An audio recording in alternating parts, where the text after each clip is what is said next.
ऐसे ही रोज latest episode देखने के लिए हमारे चैनल को सब्सक्राइब करना ना भूलें। क्या हुआ? क्या सोच रही हो? कुछ नहीं, अब सोचने के लिए कुछ बचा ही नहीं। Okay, fine, good. तुमने बोल लिया, अब मैं कुछ बोलूं? बोलिए। प्रार्थना, तुमने जो भी कहा वो सही था। तुम मुझसे गुस्सा हो, मुझ पे नाराज हो, और है उसकी वजह है। मैं तुम्हारी कोई भी बात को इनकार नहीं करूंगा। मैं ये नहीं कहूंगा तुमने कुछ भी गलत कहा, नहीं। तुमने जो भी कहा वो बिल्कुल सही कहा। मैंने तुम्हारे साथ बुरा बर्ताव किया, मेरी फैमिली ने तुम्हारे साथ बुरा बर्ताव किया। वो कहते हैं ना, अगर कोई पति अपनी पत्नी का साथ ना दे तो उसकी फैमिली भी साथ नहीं देती। वो तुम्हारे खिलाफ गए, उन्होंने तुम्हारे साथ बुरा बर्ताव किया, क्योंकि मैंने भी तुम्हारे साथ वही किया। तो तुम्हारे साथ जो भी बुरा हुआ है ना, वो मेरी वजह से हुआ है। हाँ प्रार्थना, ये शादी धोखे से हुई, बिना कुछ बताए, बिना कुछ कहे हुई। तुम्हारी मर्जी नहीं थी, तुम्हारी रजामंदी नहीं थी, ना इस शादी में, ना इस घर में रहने में। और अगर सच कहूं ना, तो मैंने भी तुम्हें बिना मन के इस घर में रहने दिया। प्रार्थना, इस शादी में कुछ भी दिल से नहीं हुआ है, मर्जी से नहीं हुआ है, कुछ भी सही नहीं हुआ है। सब अजीब सा ही हुआ है। लेकिन इस अजब शादी की कसब कहानी में कहीं ना कहीं, अनजाने ही सही, मुझे तुमसे भाई, भाई रुक भाई, सोनालिका ने क्या किया? शिवांश, जल्दी आ! शिवांश!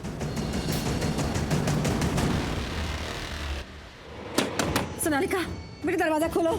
बेटा, शिवांश, आवाज देना बेटे। मामा, क्या हुआ? सोनालिका ने दरवाजा बंद कर लिया, अंदर से कुछ बोल ही नहीं रही है वो। समझ नहीं आ रहा है कुछ भी। देखना दरवाजा क्यों नहीं खोल रही है। क्या दरवाजा नहीं खोल रही है? ऐसा क्या कर रही है अंदर? पता नहीं क्या कर रही है, बस उसने दरवाजा बंद कर लिया। मुझसे बात कर रही थी, वो मुझे बता रही थी कुछ। उसके बाद वो रोने लग गई जोर जोर से। रोने लगी? क्या बोल रही थी वो आपसे? वो मैं तुझे नहीं बता सकती शिवांश। क्यों नहीं बता सकती? वो पर्सनल बातें हैं उसकी।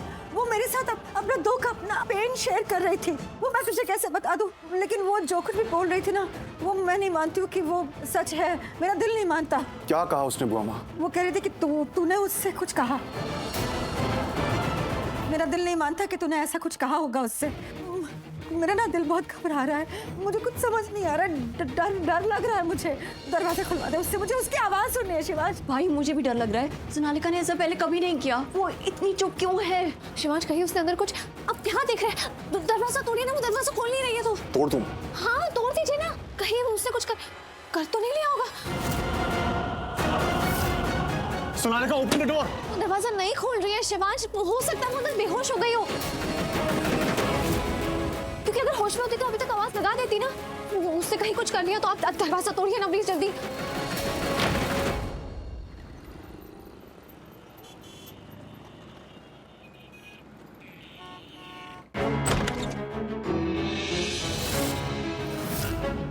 सोनालिका! सोनालिका! सोनालिका!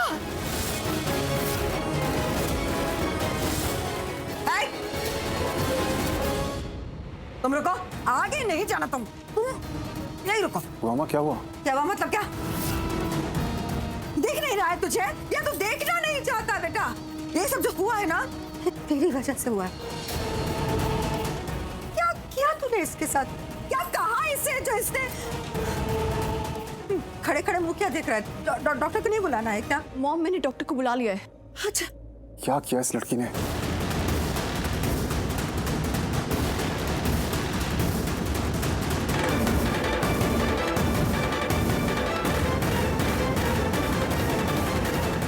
तुम चलो मेरे साथ, बात करनी है तुमसे। आंटी, आप देखो कहाँ लेके जा रही है, सुनिए। भाई, डॉक्टर बस थोड़ी देर में आ रहे हैं। रुको यहीं तुम। आंटी, आंटी, आप दरवाजा क्यों बंद कर रही है? आंटी, आपको क्या बात करनी है? आपको जो भी बात करनी है मेरे साथ कीजिए। प्लीज दरवाजा खोलिए, प्लीज। पता नहीं अब खुद इससे क्या बात करनी है। वो क्या चाहते क्या तुम? क्या मामा, आप मुझसे ये क्यों पूछ रही हैं? सवाल का जवाब सवाल से मत दो। जवाब तो क्या चाहती हो? मामा, मुझे नहीं समझ आ रहा आप क्या कहना चाहती हैं। तुम्हें समझ नहीं आ रहा? तुम्हें शिवांश बार बार बोला कि वो तुम्हारा नहीं है, तुम्हें समझ नहीं आया? तुम्हारा और शिवांश का तलाक हो गया है, ये भी शिवांश ने बार बार बोला, तुम्हें समझ नहीं आया? इस घर से चले गई तुम कई बार, पर तुम्हें ये समझ नहीं आया। फिर वापस आ गई और एलिमनी मांगी तो मैं तो समझ गई, और ये भी कहा कि एलिमनी लिए बिना इस घर से नहीं जाओगी। मैं तो समझ गई कि तुम पैसों की भूखी हो। शिवांश और सोनालिका की शादी की तारीख पक्की हो गई, तुमने फिर अपनी टांग अड़ा दी। मैं फिर समझ गई कि तुम पैसों की पुजारन हो, तुम्हारा ईमान धर्म सब पैसा है। तुमने सोनालिका बेचारी को इतना बुरा भला कहा, इतना नीचे गिराया कि वो अपनी जान लेने तक को उतारू हो गई, और तुमको समझ नहीं आया। तुमने सोनालिका से कहा कि तुम घर वाली हो और वो बाहर वाली, और तुम्हें समझ नहीं आया। किसका बेवकूफ बना रही हो तुम? इस घर में जो मनहूसियत छाई हुई है उसका जिम्मेदार कौन है? आईना ला के दिखाओ तुम्हें। और क्या क्या चाहती हो कि इस घर में हो जाए? जाती क्यों नहीं हो? कितनी बार कहा है कि चली जाओ इस घर से, और तुम्हें समझ नहीं आता। हमारी जान छोड़ के कब जाओगी, या हम सबकी जान लेके ही जाओगी? तुम बोलो। बुआ माँ, पहली बात, मैं सोनालिका से कोई नफरत नहीं करती, बल्कि मुझे तो अब उसके लिए चिंता हो रही है। तुम्हें उसकी चिंता नहीं हो रही, तुम तो उसकी चिता जलाना चाहती हो। सोनालिका ने अपनी कलाई काट ली है, इसका मतलब जानती हो? सोनालिका को अगर कुछ हो गया तो पता भी है क्या होगा। हाँ, शिवांश का क्या होगा, मेरा क्या होगा, इस पूरे घर का क्या होगा? हम सब जेल जाएंगे, जेल में सड़ेंगे। तुम्हारे लिए ये सब खेल खिलवाड़ है, हार जीत है ना? और तुम्हें लग रहा है तुम जीत गई हो। नहीं, लेकिन इस वक्त ना तुम जीत के भी हार गई हो, ये जान लो। आंटी दरवाजा खोलिए। अब ये क्या कर रही है आंटी? दरवाजा खोलिए प्लीज। ओ जा, शट अप। यहाँ ऐसा कुछ नहीं हो रहा है जैसे कि तुम्हारी बहन ने प्लान कर रखा है। यहाँ कोई किसी की जान नहीं ले रहा है। मैं बात कर रही हूँ तुम्हारी बहन से, सिर्फ बात, और नहीं चाहती मैं कि तुम हमारे बात के बीच में आओ। सो गेट लॉस्ट। हाँ तो बोलो, वैसे तो बहुत बोलती रहती हो, अभी जुबान पे ताला कैसे लग गया? सोनालिका ने जो किया उसका अंजाम कौन भुगतेगा? उसका इल्जाम किसके सर आएगा? सोचा है तुमने? शिवांश के सर आएगा ये इल्जाम, और फिर उसका क्या होगा नहीं पता तुम्हें? मैं बताऊं? बुआ, जो कुछ भी हुआ इसमें मेरी क्या गलती? आप मुझ पर क्यों गुस्सा कर रही है? सोनालिका ने एक गलत कदम उठाया, मुझे तो उसकी फिक्र हो रही है। बाहर में गई तुम्हारी फिक्र। मैं तुम्हारी रग रग से वाकिफ हूँ, तुम किस सोच की, किस फितरत की लड़की हो। सोनालिका ने आज जो किया है तुम्हारी वजह से किया है, लेकिन इसका अंजाम भुगतना पड़ेगा शिवांश को। तुमने जो किया है उस मुसीबत की गाज गिरेगी हमारे घर पे। क्या क्या क्या? प्लीज ऐसे तो एक्ट मत करो कि तुम्हें कुछ पता ही नहीं है, क्योंकि तुम्हें पहले से ही पता था कि सोनालिका शिवांश को पहले से जानती है। सोनालिका शिवांश से प्यार करती है, उन दोनों की शादी फिक्स हो गई थी, और पता नहीं कौन सी वो मनहूस घड़ी थी जब बदनसीबी से बदनसीब बनके तुम दोनों के संगीत में पहुंच गई। और पता नहीं वो कौन सी मनहूस घड़ी थी जब शिवांश ने तुमसे शादी कर लिया और तुम्हें इस घर में लेके आ गया। मनहूस रात थी, पहली मनहूस रात। फिर तुम इस घर से चली गई, गुंडों ने तुम्हें पकड़ लिया, और शिवांश ने तुम्हें बचाया और वापस इस घर में लेकर आ गया। दूसरी मनहूस रात, और तीसरी मनहूस रात तब आई जब तुम तलाकनामे पे साइन करके इस घर से चली गई और वापस आके अपनी पूरी फैमिली को बारात बना के लेके आई और यही टिक गई और इस घर की खुशियां छीन ली। पहले तुमने शिवांश पे अपना हक जताया, फिर उसकी आधी जायदाद पे हक जताने लगी। तुम्हारी औकात है 50% जायदाद पाने की शिवांश की। लेकिन फिर हम मानते हैं, कोई बात नहीं, हम तुम्हें 50% प्रॉपर्टी दे देंगे। लेकिन फिर तुम अड़ गई कि तुम वो पैसे लिए बिना नहीं जाओगे यहाँ से, और नागिन बनके इस घर पे कुंडली मार के बैठ गई और सबको डस रही हो। तब से तुमने सोनालिका को कितना कुछ भला बुरा कहा, बेचारी का दिल तोड़ दिया। मैं समझाती रही उसको, सब ठीक हो जाएगा, सब ठीक हो जाएगा। प्रार्थना पैसे लेके घर से चली जाएगी, लेकिन वो बेचारी अपने आप को समझा नहीं पाई। वो इस बात पे यकीन ही नहीं कर पाई कि तुम पैसे लेके सच में इस घर को छोड़ के चली जाओगी। हमने कहा था कि हाँ, तुम्हें वो पैसे हम दे देंगे, वक्त लगेगा, और इस वक्त के बीच हम सोनालिका और शिवांश के रस्में करेंगे, संगीत करेंगे, मेहंदी करेंगे, सगाई करेंगे। नहीं, तुम तो अपना मोर्चा निकाल के बैठ गई कि तुम ये तब तक नहीं होने दोगी जब तक तुम्हें पैसे नहीं मिल जाएंगे तुम्हारे। सोनालिका को कभी बाहर वाली, कभी दूसरी औरत और पता नहीं क्या क्या कहा तुमने। उसका दर्द इतना बढ़ा दिया कि उसे कुछ सूझा ही नहीं और वो अपनी जान देने पर उतर आई। और तुम्हें तो ये भी कह दिया ना कि तुम शिवांश को नहीं छोड़ोगी, वो तुम्हारा है। कहा ना तुमने? तो क्या सोचती सोनालिका, किस आस से जिंदा रहती वो? उसने कर लिया अपने साथ ये। तुम्हारी वजह से मैंने किसी को किसी से छीना नहीं है। शिवांश ने मुझसे शादी की थी, वो अब भी मेरे पति है। मेरा पति बंद करो ये सब। मैंने ना कानों में सीसा घुल जाता है जब तुम ये बोलती हो तो। नहीं है वो तुम्हारा पति, तुम दोनों का तलाक हो चुका है। खबरदार, जो शिवांश के साथ कुछ भी रिश्ता जोड़ने की कोशिश की, मेरे कान पक गए हैं। एक बात जान लो तुम, शिवांश हमेशा से सोनालिका का था और हमेशा रहेगा। सोनालिका तुम दोनों के बीच नहीं आई है, तुम शिवांश और सोनालिका के बीच आई हो। हाँ, शिवांश ने तुमसे शादी की, लेकिन सिर्फ स्मिता जवेरी से अपना बदला पूरा करने के लिए। उसमें कोई प्यार व्यार नहीं था, लेकिन तुम उसके गले आप फंसी, गले ही पड़ गई तुम तो। कभी गुंडों में फंस गई बेचारी और कभी बेचारगी का नाटक किया, तो कभी अपने प्यार के जाल में फंसा लिया। और मेरा बेचारा शिवांश मासूम है, वो दिल का इतना अच्छा है, वो फंस गया तुम्हारे जाल में, कंफ्यूज हो गया वो। अरे 4 दिन कोई एक कमरे में रह जाए किसी जानवर के साथ तो भी उससे अपनापन हो जाता है। तुमसे भी अपनापन ही हो गया, कोई प्यार व्यार नहीं हुआ। कोई भी लड़की अगर किसी लड़के के आसपास बार बार मंडराती रहे, उसकी केयर करे और जताए कि वो कुछ कर रही है उसके लिए, जैसे कि तुमने किया कई बार, तो वो लड़का उससे इफेक्टेड हो जाता है। और शिवांश भी एक लड़का है, उसे समझ में नहीं आता है कि लड़की उसे फंसा रही है या सचमुच उसकी केयर कर रही है। कोई प्यार व्यार नहीं है, सिर्फ अट्रैक्शन है, अपनापन है, बस। बस कीजिए, और कितना सुनाएंगे आप? बस करूं मैं? तुमने बस किया? मैं बार बार तुमसे कहती रही, तुमने बस किया। शिवांश पे बार बार मुसीबत पे मुसीबत आती रही, वो मौत के मुंह में जा जा के वापस आता रहा। तुमने बस किया। सोनालिका के साथ यह हादसा हो गया और तुमने बस किया। वो तो सोचो कि सोनालिका के पेरेंट्स यहाँ नहीं है, उन्हें कुछ पता नहीं है अभी तक। जब उन्हें पता चलेगा तब क्या होगा? वो उसे देखने के लिए यहाँ आएंगे, और जब वो यहाँ आएंगे तो उन्हें पता चलेगा कि प्रार्थना मेरे शिवांश की सो कॉल्ड पत्नी है। फिर क्या होगा? फिर वो सोनालिका को यहाँ नहीं छोड़ेंगे, उसे वो अपने साथ यहाँ से ले जाएंगे। उसके बाद बरसेगा कहर। शिवांश और उसके बिजनेस को खत्म कर देंगे, वो नेस्तो नाबूद कर देंगे। वो ये होगा माँ बाप का कहर शिवांश पर, उस गलती के लिए जो उसने किया नहीं है बल्कि तुमने किया है। और ये सब भी छोड़ो, पुलिस आएगी और जो सोनालिका ने किया है उसके इल्जाम में पुलिस शिवांश को पकड़ के ले जाएगी। प्यार करती हो तुम शिवांश से, है ना? तो शिवांश के लिए कुछ करोगी, उस पे आने वाली हर मुसीबत से उसे बचाओगी। हाँ प्रार्थना, तुम ना एक चलती फिरती तूफान हो, जहां जाती हो वहां परेशानी लाती हो। हाँ, हमारी जिंदगी में तो ले आई हो कम से कम। अरे हमारी जिंदगी में तो क्या, हमारे घर की तो नींव ही हिला डाली तुमने, छत तक हिला डाला, पूरा घर हिला डाला तुमने।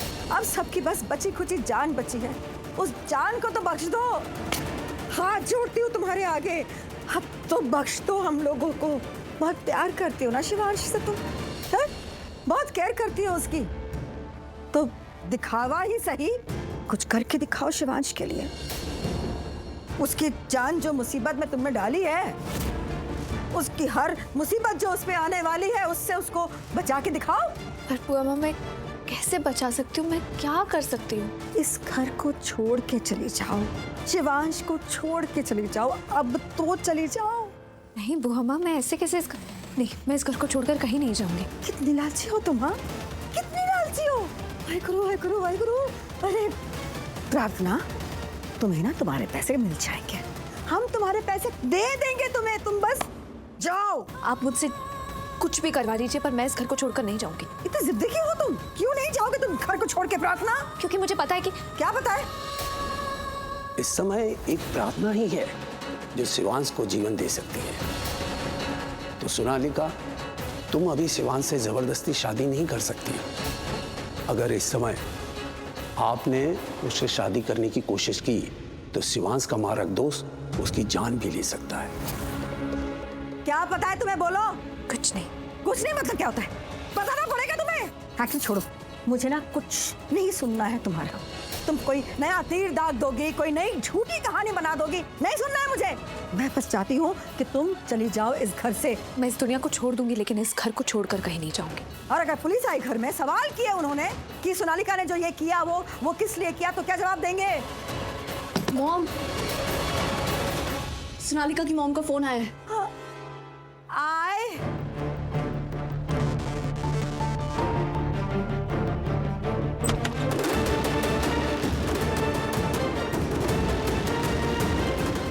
हेलो।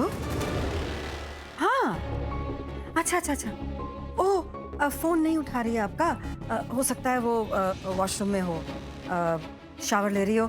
मैं उसे बता दूंगी कि आपका फोन आया था, आपसे बात कर ले।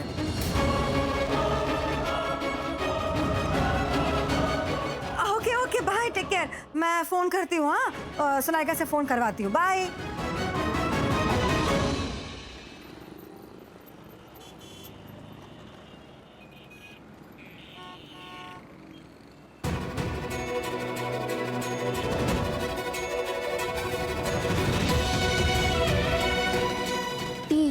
दी मुझसे नजरें मत चुराओ। क्या हुआ? क्या कहा बुआ माने? देखो दी, मैंने बाहर से सब सुन लिया। अब मुझे बात बताओ, क्या आप सच में यहाँ से चले जाओगे? नहीं, जिसे जो बोलना है बोले, जिसे जो सोचना है सोचे, लेकिन मैं इस घर से कहीं पर भी नहीं जाने वाली। जब तक 1 महीना पूरा नहीं हो जाता, जब तक शिवांश की जिंदगी से वो काल नहीं कट जाता, तब तक मैं यहाँ से कहीं पर भी नहीं जाने वाली। तो क्या तब तक सबकी ऐसी चली तली बातें और ताने सुनोगे आप? सुनूंगी, सब सुनूंगी, सबकी कड़वी बातें सुनूंगी, कड़वे दर्द सहूंगी, और यहाँ से कहीं नहीं जाऊंगी। कहती अगर बात सिर्फ घर की होती ना तो शायद मैं चली भी जाती, पर यहाँ बात शिवांश की जिंदगी की। मैं चालुकों की बातों के डर से शिवांश की पूरी जिंदगी दांव पर नहीं लगा सकती। मैं शिवांश के लिए यहाँ पर आई हूँ और शिवांश के लिए ही रहूंगी। आप यहाँ शिवांशी के लिए आई है, उन्हें बचाने के लिए आई है, उनकी जिंदगी के उस काल को काटने के लिए आई है। अगर वो आपके आसपास रहे तो सेफ रहेंगे, और अगर सोनालिका से उनका रिश्ता जुड़ गया तो उनकी जिंदगी को खतरा है ना? क्या बोल रही? तो क्या कहना चाहती है? मुझे कुछ समझ में नहीं आ रहा। साफ साफ बोल। ठीक है, मैं एकदम साफ साफ बताती हूँ। आप यहाँ शिवांशी के लिए आई हो, उन्हें बचाने के लिए आई हो। तो अगर आप इस घर को छोड़ के नहीं जा सकती, उनसे दूर नहीं जा सकती, तो आप ये घर छोड़ के चले जाओ, पर उन्हें भी साथ ले जाओ। I mean, घर को छोड़ना है ना, उनसे दूर नहीं रहना, तो उन्हें साथ लेके जाओ। मैं ये नहीं कर सकती। शिवांश को अपने साथ रखने के लिए मैं उनको उनके घर से, उनके परिवार से दूर नहीं कर सकती। गायत्री, थी मैंने कब कहा कि उनको अपने परिवार से सबसे अलग कर दो? पर थी, अगर आपको शिवांशी को बचाना है, उनके साथ रहना है, तो हमारे पास और कोई ऑप्शन नहीं है। क्योंकि कल तक तो शायद कुछ नहीं होता, लेकिन अब कुछ भी हो सकता है, और मुझे इसी बात का डर है। कैसा डर? क्या होगा? कहते तेरी बातों से मुझे डर लग रहा है। थी, डरने की बात तो है ना, वो सोनालिका से डर। मतलब क्या कर लेगी वो? कर लेगी नहीं दी, कर लिया है उसने। दी, उसने जो किया है ना, उसको सुसाइड अटेम्प्ट कहते हैं, खुदकुशी करने की कोशिश। दी, मुझे इसी बात का डर है कि अगर उसने होश में आके इसकी कंप्लेंट जीजू पे कर दी तो, कि उसने ये जो खुदकुशी की है वो जीजू की वजह से की है। दी, जीजू पे बहुत बड़ी मुसीबत आने वाली है, और ये कोई छोटी मोटी प्रॉब्लम नहीं है कि सोनालिका ने शिवांश जीजू की वजह से सुसाइड किया। और अगर ऐसा हुआ ना दी, तो पता नहीं जीजू के साथ क्या होगा, उन्हें क्या क्या देखना पड़ेगा, उनके साथ क्या क्या होगा। और सच बताओ तो मुझे बात सोच के बहुत डर लग रहा है। दी, आपको ना कुछ भी करना होगा, कैसे भी करना होगा, बस उन्हें सेफ रखना होगा। प्लीज दी, उन्हें बचा लो। मुझे खुद समझ में नहीं आ रहा है मैं क्या करूँ गायत्री। कैसे शिवांश को आने वाली मुसीबत से बचाऊं? कैसे? ये तो मुझे भी समझ में नहीं आ रहा है कि क्या करे, कैसे करे। बस मुझे इतना समझ में आ रहा है कि आपको कुछ भी करना होगा, कोई भी सिचुएशन क्रिएट करनी होगी, कोई भी कंडीशन रखनी होगी, बस चीजों को इस घर से दूर लेके जाना होगा। कहीं पे भी ले जाओ, बस अपने आसपास रखो, अपने साथ रखो। देखो, अगर वो सोनालिका से दूर रहेंगे ना, तो वो सेफ रहेंगे, उनकी जिंदगी सेफ रहेगी, वो ठीक रहेंगे, उनकी जिंदगी में सब कुछ ठीक रहेगा। शिवांश जीजू के लिए बस उन्हें यहाँ से दूर लेके जाओ।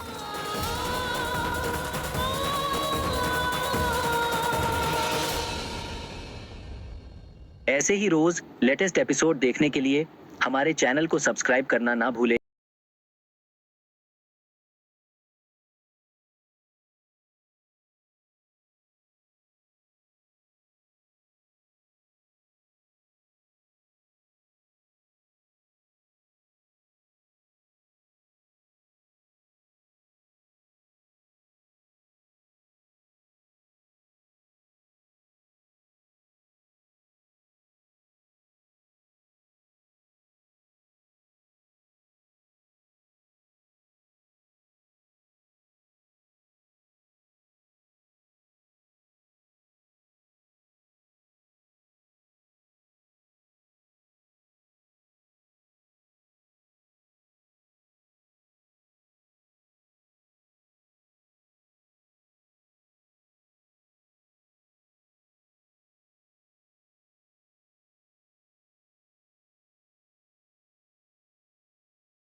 Hello friends, how are you? I hope you are doing well.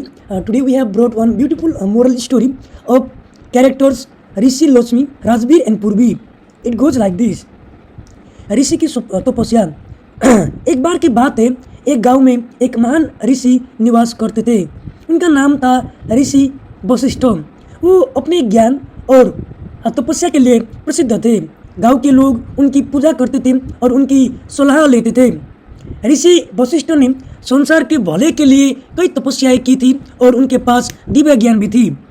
एक दिन ऋषि वशिष्ठ ने सोचा कि अब उन्हें एक ऐसी शक्तिशाली देवी की आराधना करनी चाहिए जो उनके ज्ञान को और बढ़ा सके। उन्होंने लक्ष्मी देवी की उपासना करने का निश्चय किया। लक्ष्मी देवी धन, समृद्धि और खुशियाँ की देवी मानी जाती थी।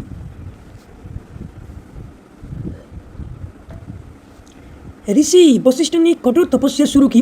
उन्होंने दिन रात ध्यान लगाया, केवल फल फूल खाकर जीवन यापन किया। उनकी तपस्या ने देवताओं को आकर्षित किया।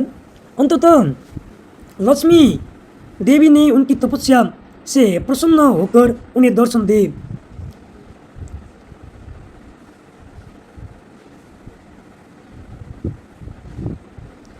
और उसके बाद वो बहुत खुश हुआ और धीरे धीरे उनके जीवन में अच्छा बदलाव आना शुरू हुआ, परिवर्तन आना शुरू हुआ। हे ऋषि, तुमने मेरी आराधना की है, मैं तुम्हारी तपस्या ने मुझे आकर्षित किया है। मैं तुम्हें एक वरदान देने आई हूँ, लक्ष्मी देवी ने कहा। हे देवी माँ, मैं चाहता हूँ कि मैं अपने ज्ञान के माध्यम से सभी लोगों की मदद कर सकूँ और उन्होंने समृद्धि का मार्ग दिखा सकूँ। ऋषि ने उत्तर दिया। लक्ष्मी देवी ने ऋषि को आशीर्वाद दिया और कहा, तुम्हारा ज्ञान अब और भी अधिक प्रभावी होगा। तुम जहाँ भी जाओगी समृद्धि और खुशियों फैलाओगे। भाग 2, राजवीर और पूर्वी की प्रेम कहानी।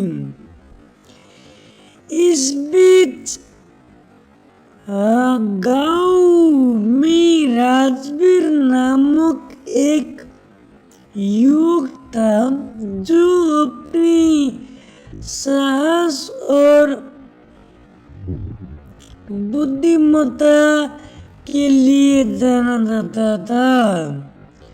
राजवीर एक गरीब किसान का बेटा था, लेकिन उसमें एक विशेष गुण था। वो हमेशा दूसरों की मदद करने के लिए तत्पर रहता था। राजवीर की बचपन की दोस्त पूर्वी, जो गांव के एक अमीर व्यापारी की बेटी थी, उसकी चहेती थी।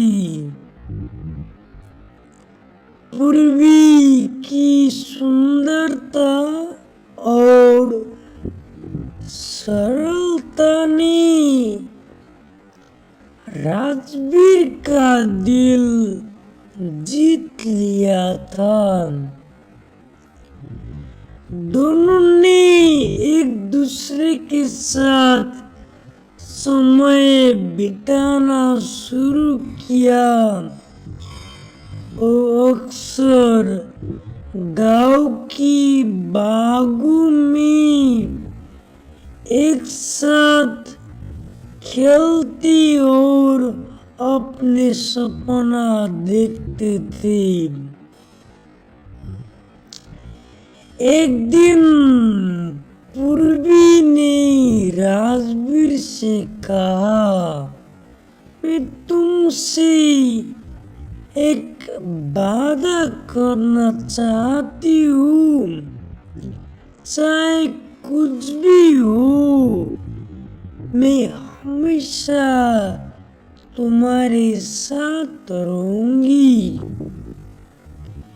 हम अपने सपनों को साकार करेंगे। राजवीर ने मुस्कुराते हुए कहा, हमारे प्यार और मेहनत से हम सभी बाधाओं को पार कर सकते हैं। भाग 3, लक्ष्मी की कृपा। ऋषि वशिष्ठ की तपस्या के फलस्वरूप गांव में समृद्धि का संचार हुआ।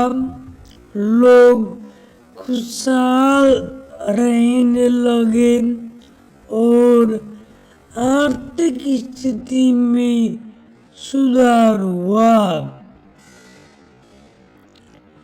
गांव में हर कोई ऋषि की सराहना करता था।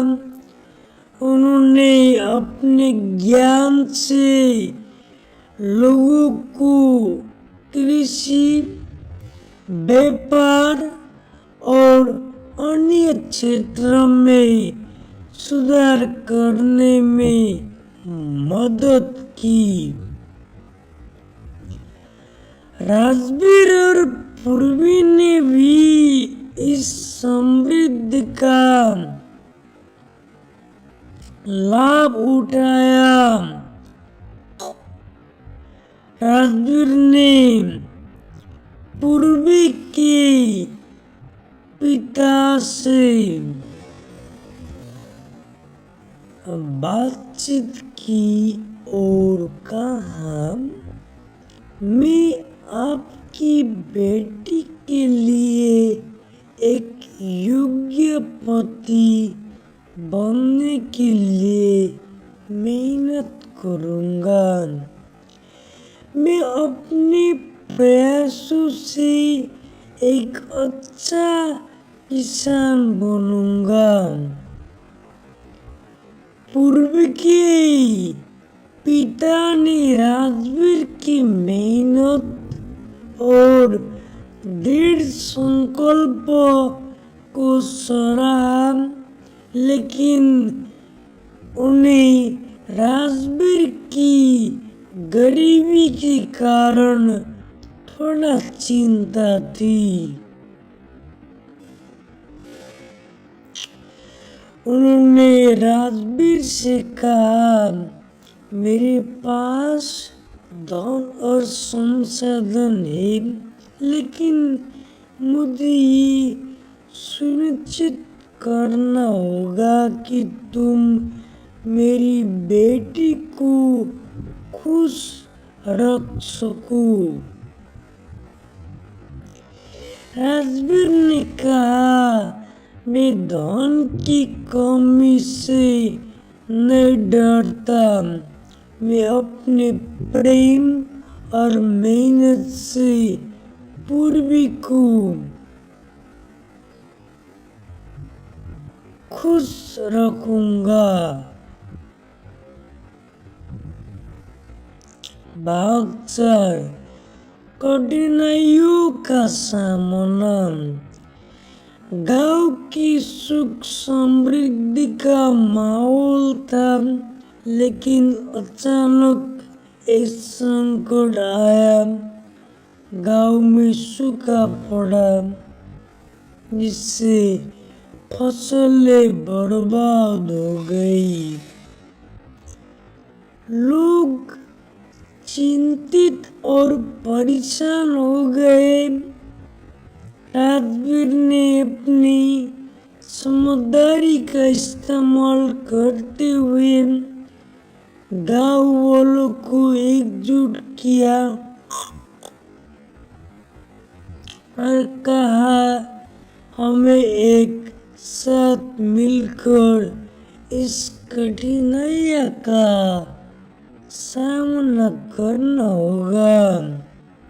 हमें नई फसलें बोनी होगी और एक दूसरे का सहारा बनना होगा।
राजवीर की प्रेरणा से गांव वाले एकत्रित हुए।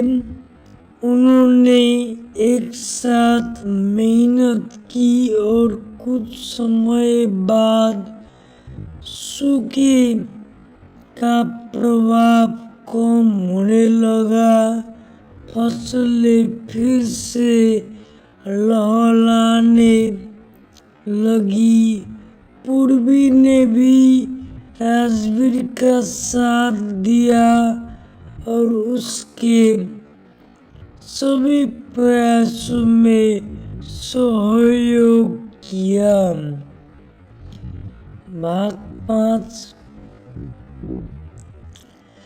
लक्ष्मी का आशीर्वाद। लक्ष्मी देवी ने जब देखा कि राजवीर और पूर्वी की मेहनत रंग लाई है, तो उन्होंने उनके प्रेम और प्रयासों को आशीर्वाद दिया। एक दिन देवी ने ऋषि वशिष्ठ से कहा, इन दोनों के प्रेम और समर्पण ने मुझे प्रभावित किया है। मैं चाहती हूँ कि इनकी शादी में धन और समृद्धि का वरदान दिया जाए। ऋषि ने देवी की बात को स्वीकार किया और गांव वाले के सामने इस बात की घोषणा की। गांव में उत्सव का माहौल बन गया। सभी ने राजवीर और पूर्वी की शादी की तैयारियां की। भाग 6 विवाह का उत्सव। विवाह का दिन आ गया। गांव में रंग बिरंगे झुंडे लगे थे और हर जगह खुशियां फैली थी। राजवीर और पूर्वी एक दूसरे को देखकर मुस्कुरा रहे थे। उन्होंने एक दूसरे के साथ वचन लिया कि वो हमेशा एक दूसरे का साथ देंगे और अपने गांव की भलाई के लिए कार्य करेंगे।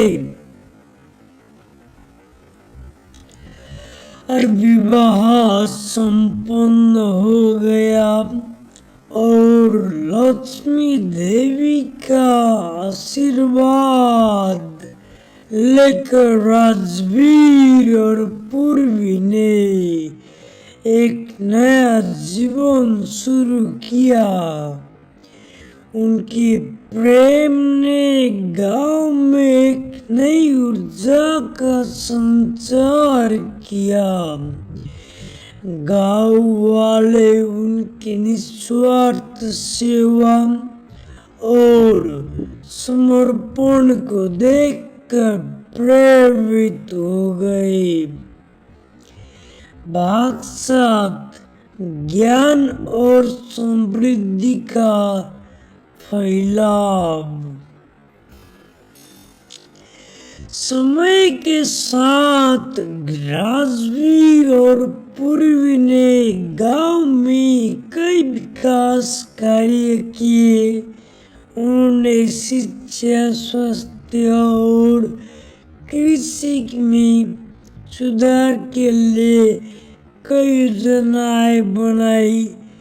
ऋषि वशिष्ठ ने उनके प्रयासों की सराहना की और उन्हें सलाह दी कि वो और भी अधिक लोगों की मदद करेंगे। लक्ष्मी देवी ने हमेशा उनकी सहायता की।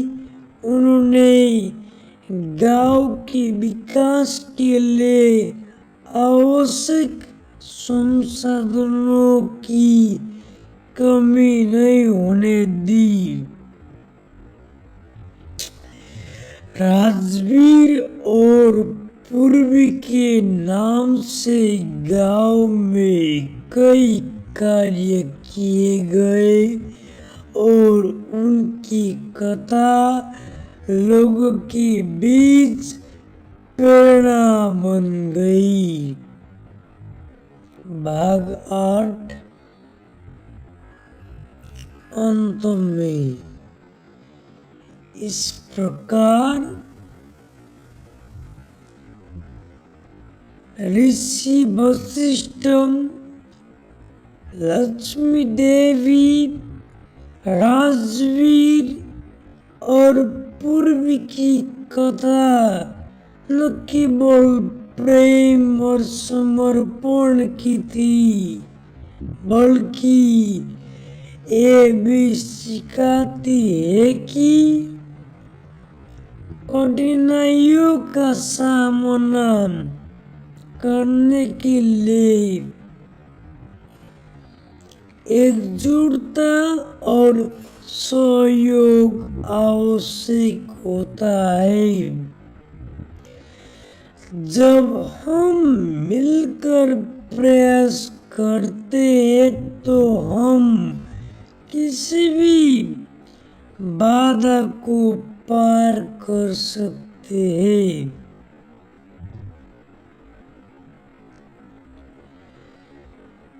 गांव ने एक नया रूप लिया।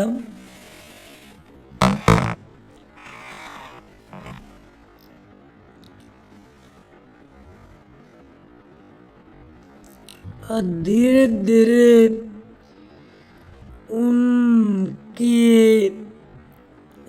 कार्य का लोग सराहना करने लगे।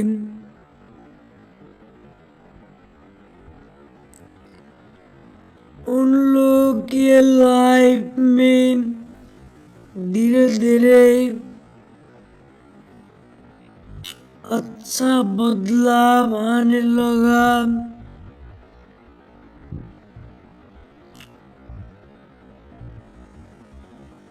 और वो गांव के लिए, सब लोगों के लिए प्रेरणा का स्रोत बन चुके थे।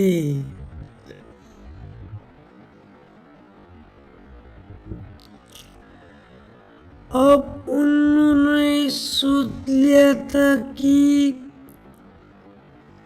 वो गांव को और आत्मनिर्भर और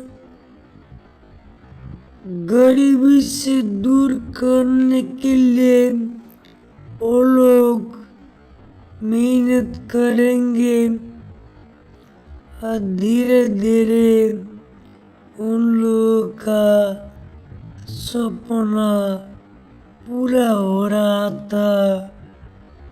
गांव वालों ने भी उन लोगों के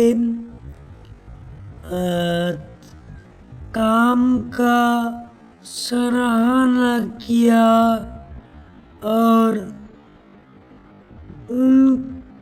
उनसे बहुत कुछ गांव वाला ने सीख लिया।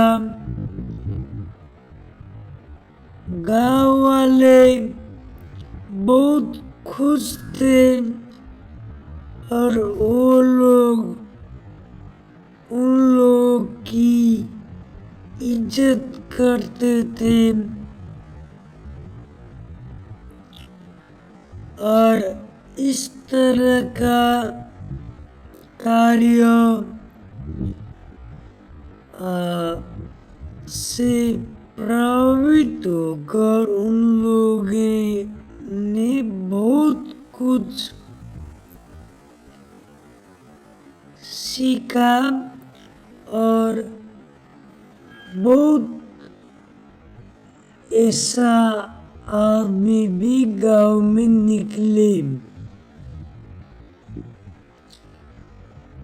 इस कहानी से हमें ये सीख मिलती है कि सच्चे प्रेम और मेहनत से हम किसी भी संकट का सामना कर सकते हैं। प्रेम, विश्वास और मेहनत ही जीवन की वास्तविक संपत्ति है।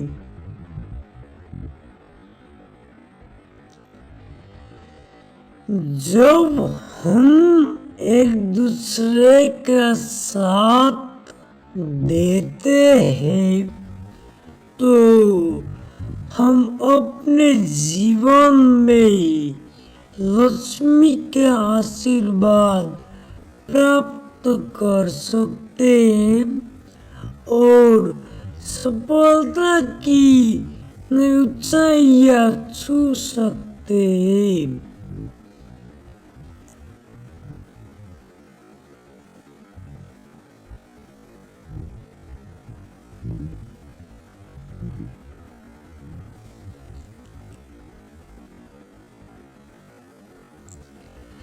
राजवीर और पूर्वी का नया अध्याय। राजवीर और पूर्वी की शादी के बाद गांव में खुशियों का माहौल और भी बढ़ गया। उन्होंने अपनी नई जिंदगी की शुरुआत की और दोनों ने मिलकर गांव के विकास के लिए काम करने का निश्चय किया। उनकी सोच थी कि अगर गांव प्रॉस्पर करेगा तो उनकी जिंदगी भी खुशहाल होगी। भाग-दौड़, शिक्षा का महत्व। राजवीर ने देखा कि गांव के बच्चों में शिक्षा की कमी थी। उन्होंने तय किया कि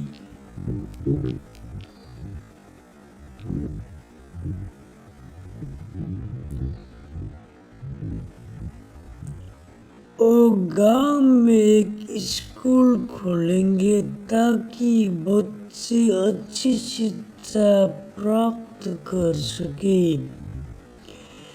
पूर्वी ने भी इस विचार का समर्थन किया। उन्होंने गांव के लोगों की बात की और सबको इस योजना में शामिल होने के लिए प्रेरित किया। गांव वालों ने राजवीर और पूर्वी का समर्थन किया। सबने मिलकर स्कूल के लिए एक जगह तय की और वहाँ काम शुरू कर दिया था। कई महीनों की मेहनत के बाद स्कूल खुल गया। बच्चे खुशी खुशी स्कूल जाने लगे। शिक्षा के महत्व को समझते हुए राजवीर ने बच्चों को न केवल पढ़ाई में बल्कि नैतिक मूल्यों के बारे में भी सिखाना शुरू किया। स्वास्थ्य सेवाएं।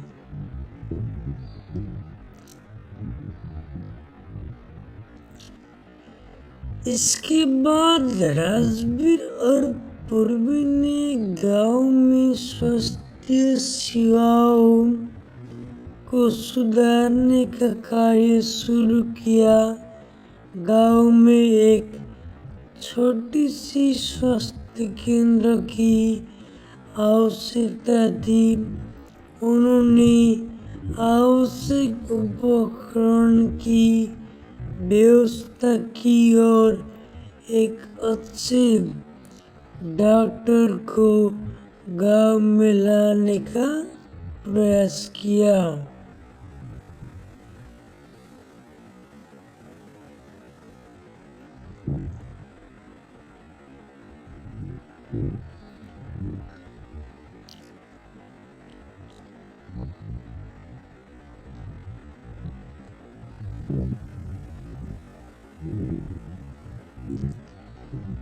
गांव वालों ने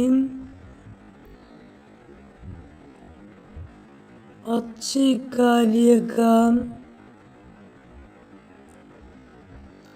सराहना किया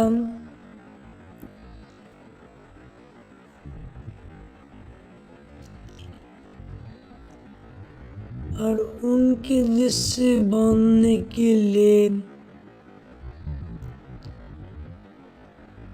सब लोग को प्रेरित भी किया।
और धीरे धीरे उनके जैसे बनने के लिए लोग तरसने लगे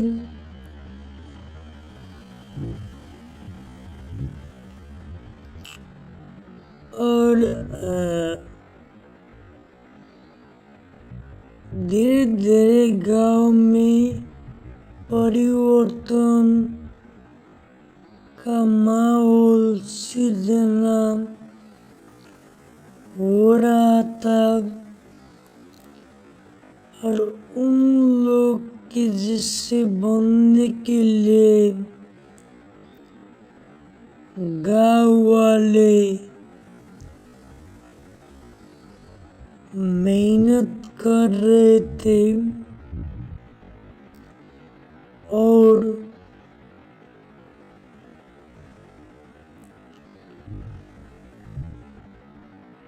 बहुत लोग उनसे प्रभावित भी हो चुके थे।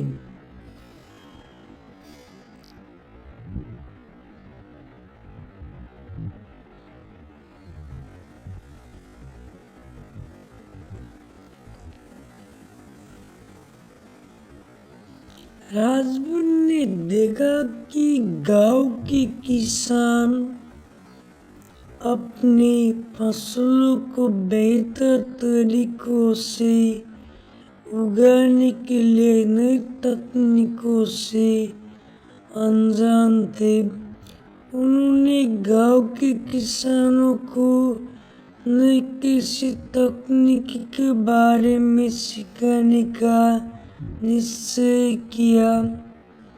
राजवीर ने विशेषज्ञों को बुलाया और किसानों को प्रशिक्षण देने का कार्यक्रम आयोजित किया। किसानों ने नए तकनीकों का अपनाया और उनकी फसलें पहले से बेहतर हुई।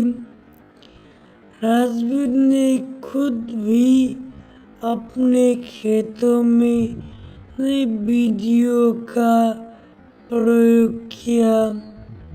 इससे गांव में कृषि उत्पादन में वृद्धि हुई और लोग आर्थिक रूप से मजबूत होने लगे।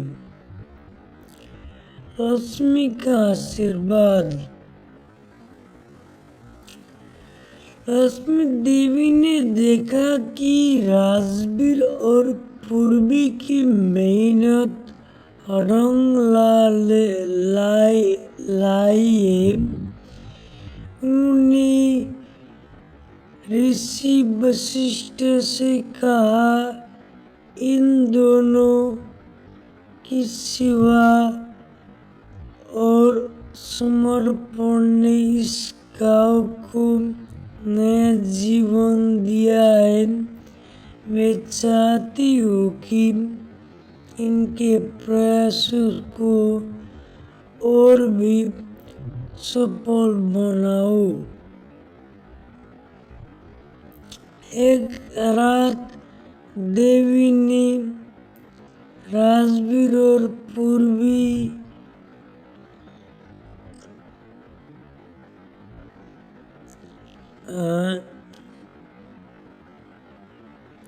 को सपने में दर्शन दिए और कहा, तुम्हारे मेहनत और निस्वार्थता के लिए मैं तुम्हें आशीर्वाद देता हूँ। तुम्हारे गांव में समृद्ध और खुशहाली का संसार होगा।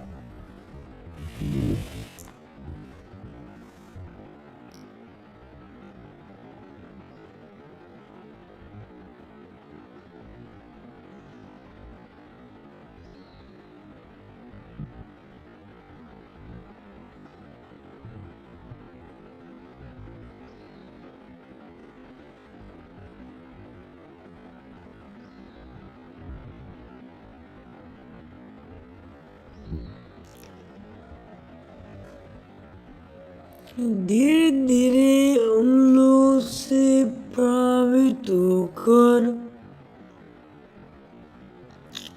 गाँव वालों ने भी ऐसा काम करना शुरू किया और वो लोग गाँव के लिए प्रेरणा के स्रोत बन चुके थे।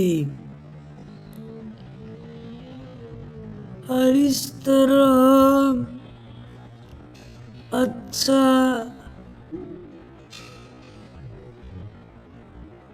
काम आप लोग करेंगे तो आप लोग को बहुत सारा इज्जत भी मिलता है। तो भाग 15 अनंत प्रेम। राजवीर और पूर्वी के प्रेम ने गांव में एक नई ऊर्जा का संचार किया। उन्होंने हर अवसर पर एक दूसरे का साथ दिया।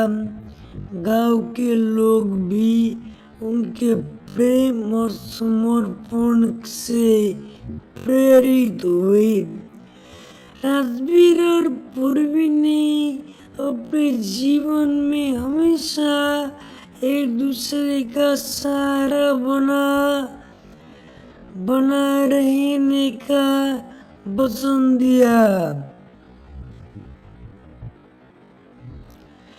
उनकी प्रेम कहानी ने गांव को एक नया दृष्टिकोण दिया। गांव के बच्चे अब बड़े हुए तो उन्होंने भी अपने जीवन में राजवीर और पूर्वी के सिद्धांतों को अपनाया।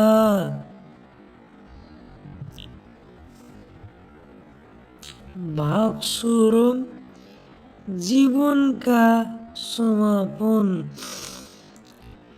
समय के साथ राजवीर और पूर्वी ने अपनी जिंदगी में कई सफलताएं देखी।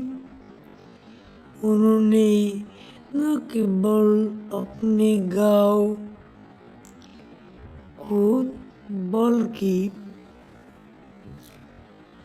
आसपास के क्षेत्र को भी एक नई दिशा दी।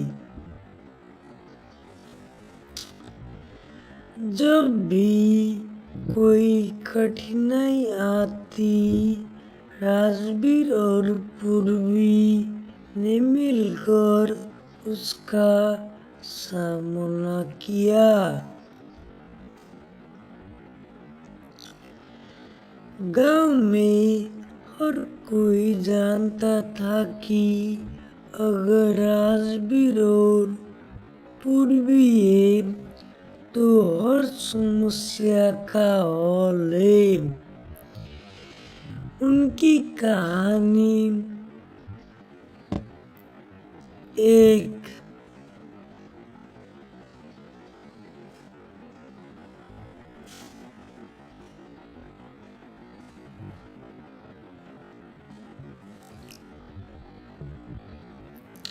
प्रेरणा बन गई। उनके जीवन ने ये साबित कर दिया कि सच्चे प्रेम और सहयोग से कोई भी कठिनाई पार की जा सकती है। उपसंहार। आखिरकार राजवीर और पूर्वी ने जीवन के अंत में अपने गांव को एक समृद्ध, खुशहाल और शिक्षित स्थान बना दिया। उनकी मेहनत, प्रेम और तपस्या ने गांव की हर व्यक्ति के जीवन में एक सकारात्मक बदलाव लाया। गांव ने लक्ष्मी देवी का आशीर्वाद प्राप्त किया और सभी लोग मिलकर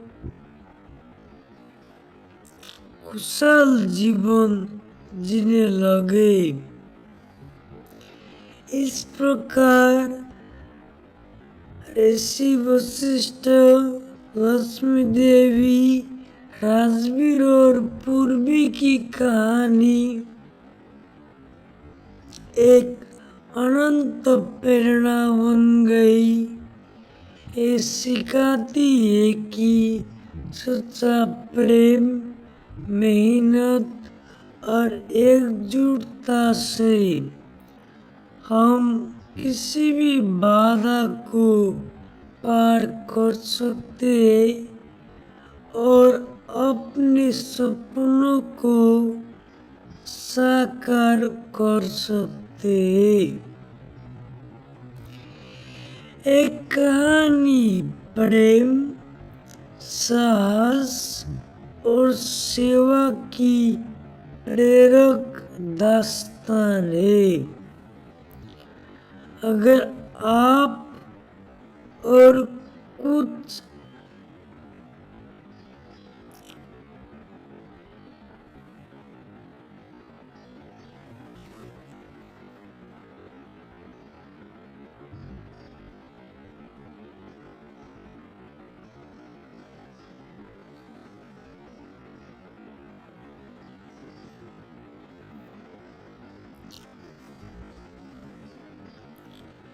नई चुनौतियाँ।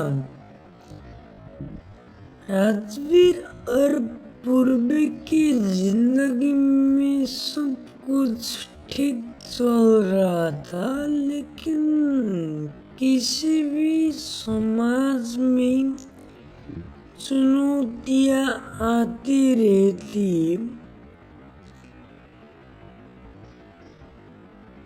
एक दिन गांव के पास एक बड़ा उद्योग लगाने की योजना बनी। उद्योग की स्थापना से रोजगार मिलने की उम्मीद थी, लेकिन साथ ही ये गांव के पर्यावरण को भी प्रभावित कर सकता था। गांव के कई लोग उद्योग के खिलाफ थे, क्योंकि उन्होंने गीत न बजाना, उन्होंने चिंता थी कि इससे उनकी खेती में गीत न बजाना ना।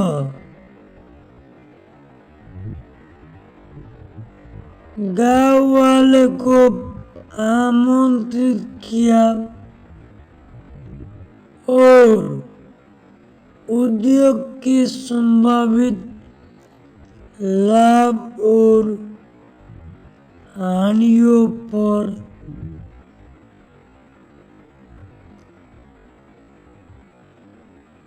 चर्चा किया। बैठक में गांव के बुजुर्गों, किसानों और युवाओं ने अपनी राय रखी। कुछ लोग उद्योग को एक सुनहरा अवसर मानते थे, जबकि कुछ ने पर्यावरण की चिंता जताई।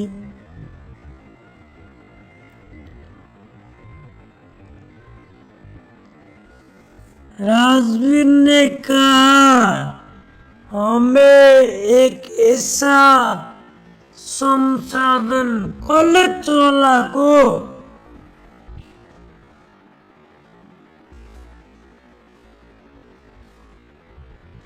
गीताई रहा सकता है।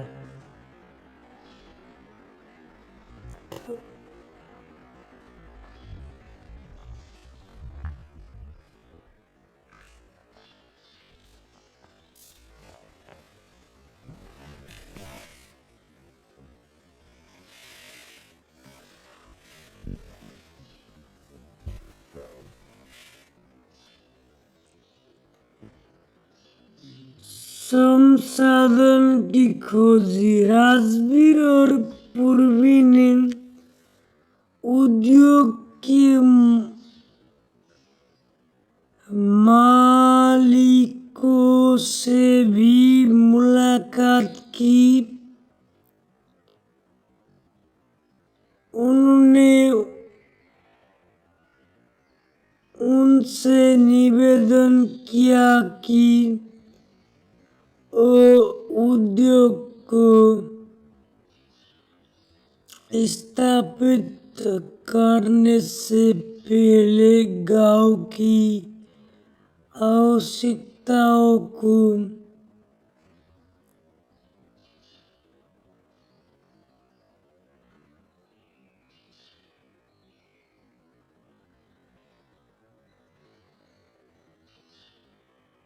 ध्यान रखें। उद्योग के मालिक ने उनकी बात को गंभीरता से लिया और कहा, हम चाहते हैं कि गांव के लोग हमारे साथ सहयोग करें। हम उद्योग के आसपास हरियाली और फसल के संरक्षण के लिए काम करेंगे।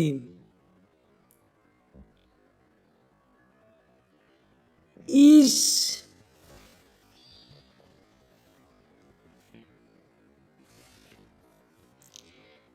बातचीत के बाद राजवीर ने एक योजना बनाई।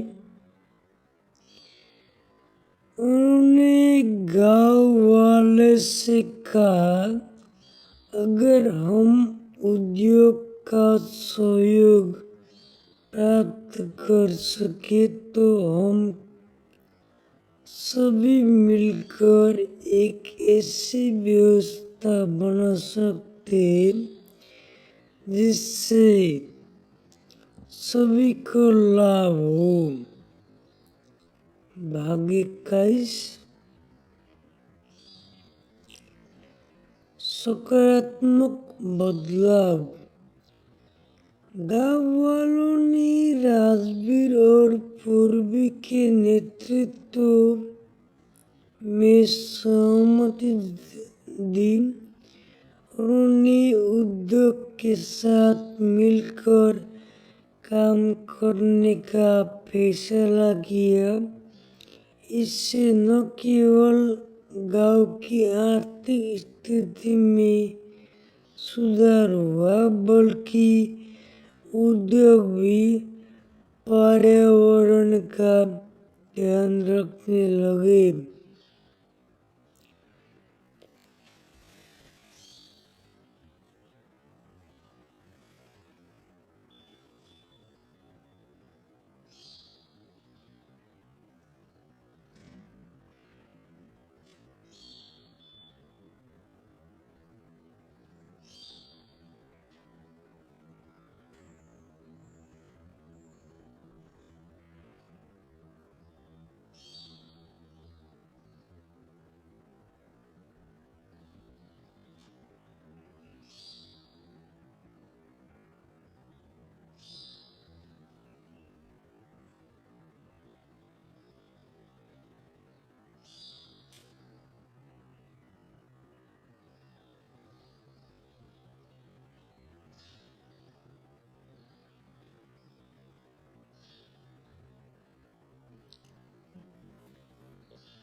अगली पीढ़ी।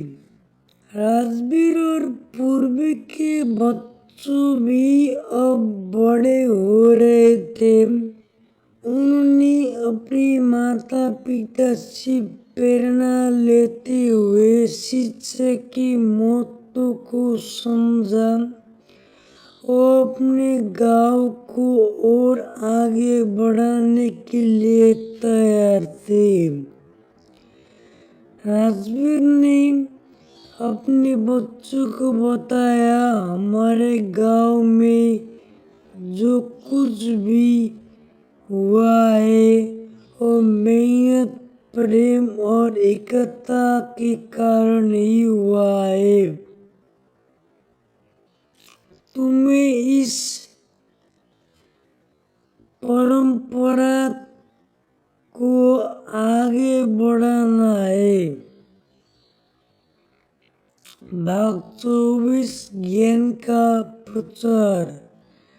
राजवीर और पूर्वी ने अब गांव में शिक्षा के क्षेत्र में भी योजनाएं बनाई। उन्होंने गांव के बच्चों के लिए विशेष पाठ्यक्रम तैयार किए जिसमें विज्ञान, गणित और स्थानीय संस्कृति का ज्ञान दिया जाने लगा। गांव के युवा अब शिक्षित हो रहे थे और अपने भविष्य के लिए तैयार हो रहे थे। उन्होंने कृषि, स्वास्थ्य और उद्योग के क्षेत्र में नए विचार लाना शुरू किया। भाग 25 जीवन का महत्व। राजवीर और पूर्वी ने अपने जीवन में जो भी किया उसमें हमेशा एक बात महत्वपूर्ण रही, सेवा। उन्होंने हमेशा दूसरे की मदद की और गांव के विकास के लिए कार्य किया। लोग उनकी प्रशंसा करते थे। राजवीर और पूर्वी की कथा गांव के बच्चों के लिए एक प्रेरणा बन गई। वो सिखाते थे कि कठिनाइयों का सामना करने के लिए हमेशा साहस और निस्वार्थता का परिचय देना चाहिए।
अंतिम दर्शन। राजवीर और पूर्वी ने अपने जीवन में जो भी किया उसमें उन्होंने हमेशा एक दूसरे का साथ दिया। जब उनकी उम्र बढ़ती गई तो उन्होंने एक दूसरे को साथ बैठकर अपने जीवन के अनुभव साझा किए। एक दिन राजवीर ने पूर्वी से कहा, हमने साथ में एक सुंदर जीवन जिया है। हमारे प्रेम और मेहनत ने इस गांव को नया रूप दिया है। मैं हमेशा तुम्हारा आभारी रहूंगा। पूर्वी ने मुस्कुराते हुए कहा, हमारा प्रेम और हमारी मेहनत ही हमारे गांव को पहचान है। हमें इस पर गर्व है। भाग 28 विरासत। राजवीर और पूर्वी की कहानी एक प्रेरणा बन गई। गांव के लोग हमेशा उनकी अनुभव और प्रेम को याद करते थे। उनके बच्चों ने भी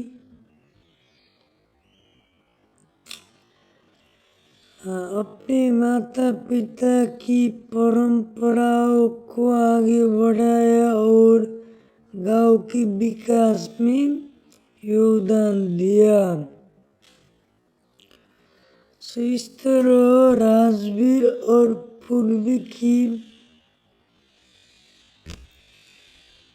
जीवन यात्रा ये सिखाती है कि प्रेम, निस्वार्थता और सामूहिकता से हम न केवल अपने जीवन को बल्कि अपने समाज को भी समृद्ध बना सकते हैं। एक कहानी एक प्रेरणा है कि कैसे हम मिलकर किसी भी चुनौती का सामना कर सकते हैं और एक उज्जवल भविष्य की ओर बढ़ सकते हैं।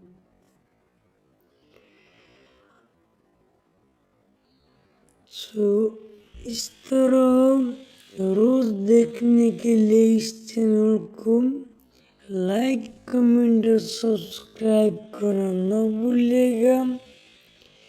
Have a good day, bye bye.